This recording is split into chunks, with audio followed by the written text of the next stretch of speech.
Well, a major shakeup tonight in the leadership of the Caldwell School District. Plus, we're looking into whether teacher evaluations are flawed. Those stories and more in Making the Grade with Idaho Education News reporter Kevin Richert.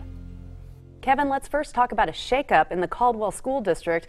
We no longer have the same superintendent and assistant superintendent there. Yes, this all happened on Monday, and what happened, I mean, we're in the time of year where a number of school districts have changes in superintendents. You go from one school year to the next, and we've seen it in districts that have had a lot of churn, like Horseshoe Bend and Gooding.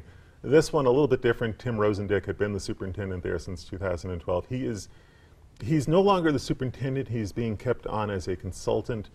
Jody Mills, who had been an administrator with the district, is moving into the superintendent's job on an interim basis. So that's what happened on Monday night, and we'll kind of watch it now and see what more comes out of it and how it all kind of shakes out.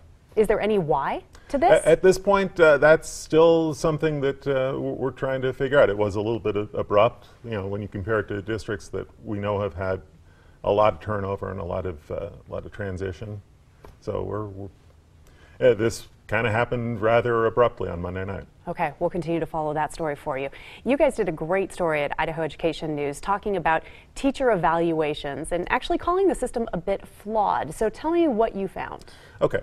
Well, Clark Corbin was our reporter on this, and he is still pursuing this to try to get more details about it. Every year, school districts evaluate their teachers, and they use kind of a four-pronged rating system. And what we found was that for a lot of districts, Boise being an example, almost all of their teachers, or in some cases every teacher in the district, received the identical rating of proficient. Now, proficient is a good rating, I mean, but what it calls into question is how are these evaluations being done, what sort of criteria are being used to get to those ratings.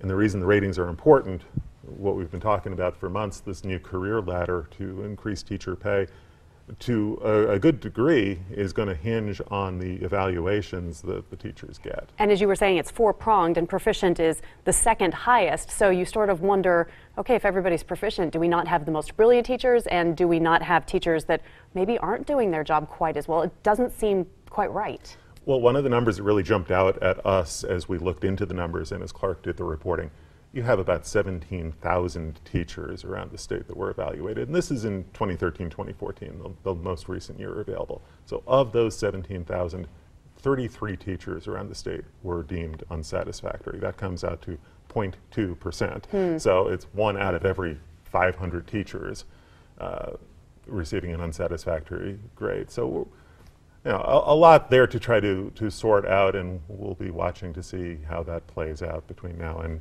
the legislative session. One of the craziest time periods in my own life, and I know for high school juniors and seniors, is trying to deal with college applications and wondering and waiting if you're going to get into a school.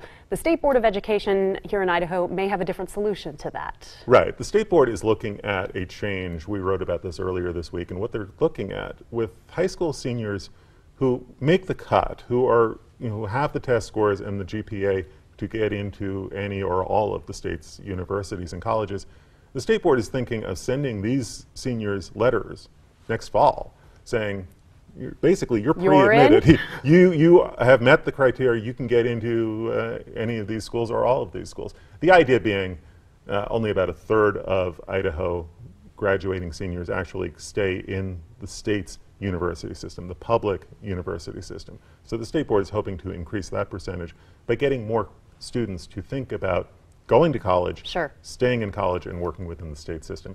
It's a proposal. It's probably a couple months away from being adopted, if it is adopted. But if it is, seniors and their parents could be getting those letters in the fall. Very interesting. You can read much more about all these stories on idahoednews.org. Kevin, thanks for being here for Making the Grade. Thanks.